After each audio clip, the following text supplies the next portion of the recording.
যে আমাদের এই দলের প্রতিষ্ঠাতা শহীদ প্রেসিডেন্ট জিয়াউর রহমান, তিনি প্রথম আমাদের কনস্টিটিউশনের সংবিধানে বিসমিল্লাহির রহমানির রহিম সংযোজন করেছিলেন। তিনি প্রথম এই সংবিধানে আল্লাহর উপরে অবিচল আস্থা ও বিশ্বাস রেখে কাজ করতে হবে সেই কথা তিনি লিখেছিলেন।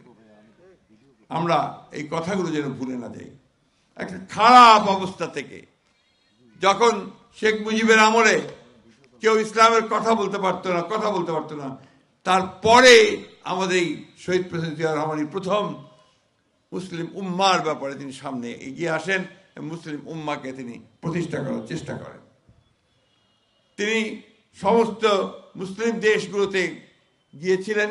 আপনারা সবাই জানেন যে আমাদের সেই পবিত্র যে মক্কা শরীফ, সেই মক্কা শরীফে একটা আমাদের যে আপনার নিম গাছ, সেই নিম গাছ আরাফাতে শহীদ প্রেসিডেন্ট জিয়াউর রহমান সাহেব সেই গাছগুলো যে রোপণ করেছিলেন, সেটা এখন জিয়া গাছ হিসেবে পরিচিত হয়ে আছে।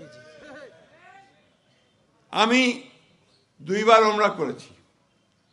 আমার কাছে মনে হয়েছে যে শহীদ প্রেসিডেন্ট জিয়াউর রহমান ওইখানেও এই ইসলামের কাজের জন্য তিনি তার অবদান রেখে গেছেন। এটা হচ্ছে আমাদের দলের, আমাদের সকলের, আমরা ওই পথের প্রতি। আমাদের সম্পর্কে অনেকে অনেক কথা বলে, ভুল বোঝানোর চেষ্টা করে, কিন্তু আমরা একটা কথা পরিষ্কার করে বলতে চাই যে আমরা এই দেশের 90% মানুষ আমরা মুসলমান। আমাদের ধর্মবোধ, আমাদের কৃষ্টি, আমাদের সংস্কৃতিকে রক্ষা করার জন্য